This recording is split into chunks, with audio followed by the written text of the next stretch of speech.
Thank you all for being here. I guess a little bit about me, and I'm going to say a lot. So I'm a documentary filmmaker, but when I first started, I was a commercial director. And a long time ago when I first started, when I was young, I used to make these really creative commercials when I moved to Pittsburgh. And I was very excited when I was young, like yeah, take over the world and everything.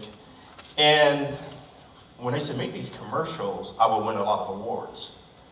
And me and my producer at the time were very excited because, you think about awards, get attention, but the work would never come. So, we thought about it for like a couple of years. We win like awards like every other year. And we kept thinking like, okay, we're winning the awards, why isn't the work coming and everything? So luckily, I had a friend who worked at an ad agency, and he told me when we were out for drinks one day, he said, well, you got these two things against you.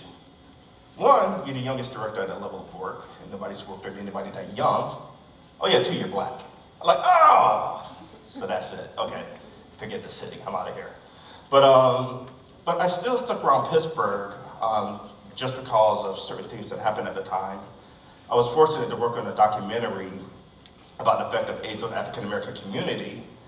And also too, when I started, I was documenting the East Liberty area for the demolition during the redevelopment of the area.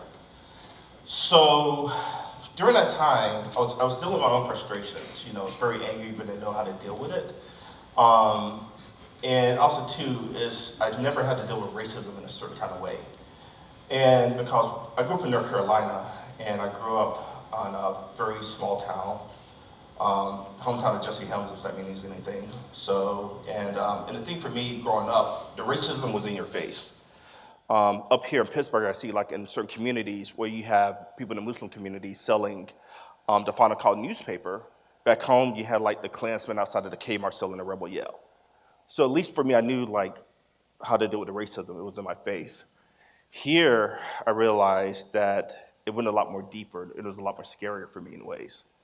So going back when I started documenting in the East Liberty area, during like the mid-2000s, the East Liberty area at that time was pretty much a predominantly black shopping area.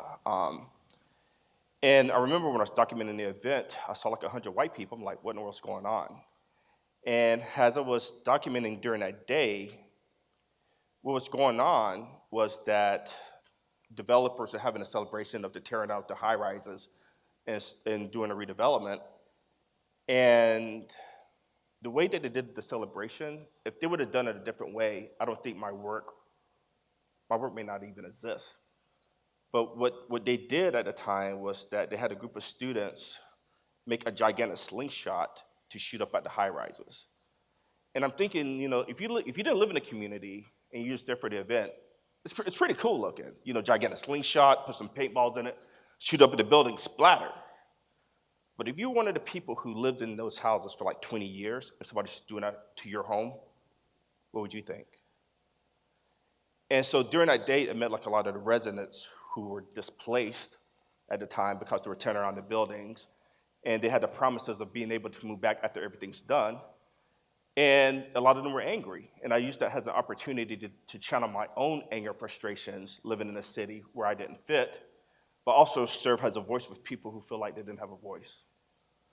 So my documentary series called East of Liberty, named after the East Liberty neighborhood where we film, it talks about tough issues. We talked about the issue of gentrification, redevelopment, displacement, and especially racism and classism. What I'm going to show you in a couple of minutes is footage from what's been happening recently. In the last couple of weeks, I was part of a group in action in which we had to get the company Whole Foods to engage in a dialogue where was things happening.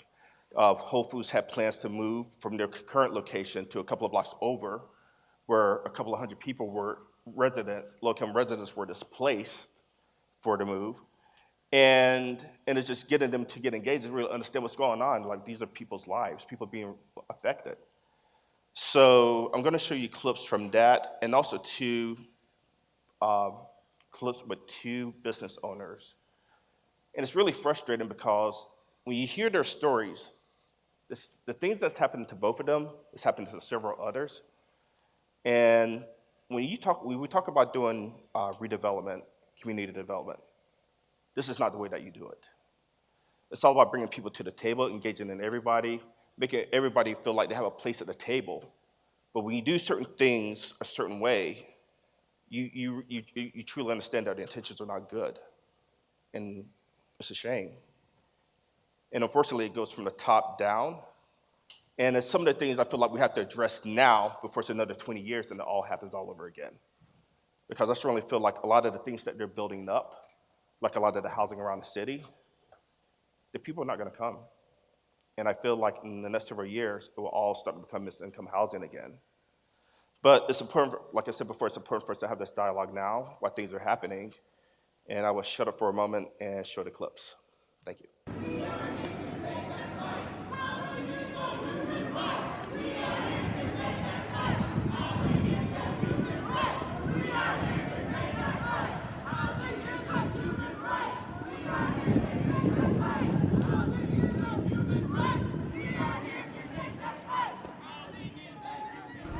I've been in Pittsburgh for about 20 years. I'm from Jamaica, but I grew up in Brooklyn, New York, and I've been in the United States since I was 7 years old.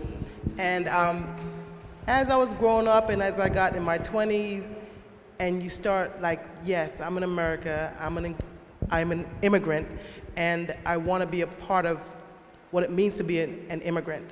So when I received the opportunity to run this business, this restaurant, I thought how wonderful this is. My husband, 3 children, and you're not exceptionally savvy. I'm the first to graduate high school in my immediate family, the first to graduate college in my immediate family, and it felt like a good accomplishment, but again, you don't know a whole lot, so you're learning as you go.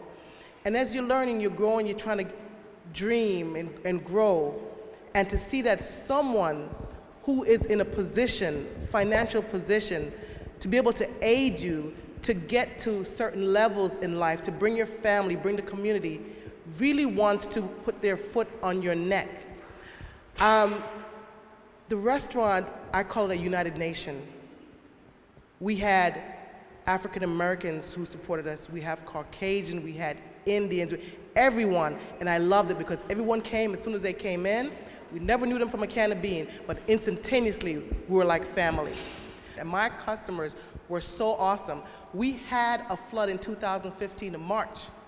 That flood devastated the whole of downstairs where there was no bathroom at all. How embarrassing it is for customers to come in, oh, you know, you can sit and eat, but there's no bathroom for you to use. He's not fixing the bathroom. Almost a year, there is no bathroom for my customers to use at all.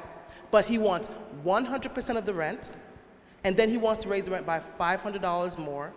Then he's writing me some kind of memorandum that, oh, well, I'm going to raise the rent to $2,000 or so or whatever. Can you handle that? What about the bathroom? You have not installed a bathroom. My customers, I had a customer, she's from Italy. Her family's from Italy. Mom, Dad, everyone is coming down. Cecilia, you want to make a reservation? I said, Bear, we have no bathroom for you guys to use. They came anyway. Sat there for 3-4 hours, no bathroom. I felt this small. And I tell you, I kid you not, how should I say this? I'm a lover of people. Even though we were there to serve food, it was more than food, it was love.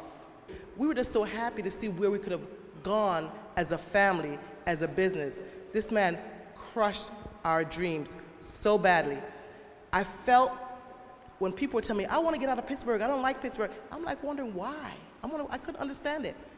And just from being in that place of business, I understand why some people wanted to get away from Pittsburgh. A lot of them got away for many years, and some came back, and you wonder why they came back? A sense of family. This is where they were born, and they want to see something happen in this location. Now, it devastated us. At first, I told my husband, I said, oh, everything's going to be all right. But financially, it is devastating right now to have car payments coming in. You can't pay this. This is coming in, you can't. Everything is devastating. And this man has so much money. Here it is. He had some workers, because he had to contract people. He had some workers come in. It's a group of white guys and stuff like that. And I tell you, they tell me everything. They say, you know what? He told us to do this and this to you guys, and we told him, no, we're not going to do that to you. He didn't specifically say what, but I knew it was no good. And he said, they said to him, no, we're not going to do that to them. They don't deserve that. Now, you put a camera in on the back of the window in the backyard where my kitchen goes, but you can't fix my bathroom? I tell you, I told him, I said, with you, I said, I've gotten a glimpse of racism, what it means to be a slave, to be enslaved. However, that one man will not change my love for humanity. A lot of things that are happening in Pittsburgh is not necessary. It's greed. And if you really notice and you look, there really is no viability going on right now if you look at it. So we're asking people to reach out and to say that it's not acceptable to displace people, that they really need to support affordable housing at the site. Right now they're planning luxury apartments, which are far out of the reach of these people who are being displaced. So we have stories here of the various folks that are losing their homes.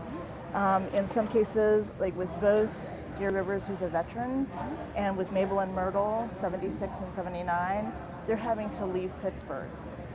So for these two women, their families live right here in East Liberty. Both her daughter is in very poor health, and so she's visiting her on a regular basis. Myrtle herself was in very bad health, and she really needs the support of her family near her. She's going to have to leave that now. If Whole Foods would support building affordable housing at that site, then she might be able to come back in a year so that she could be near her family. But we disagree with your vision of East Liberty.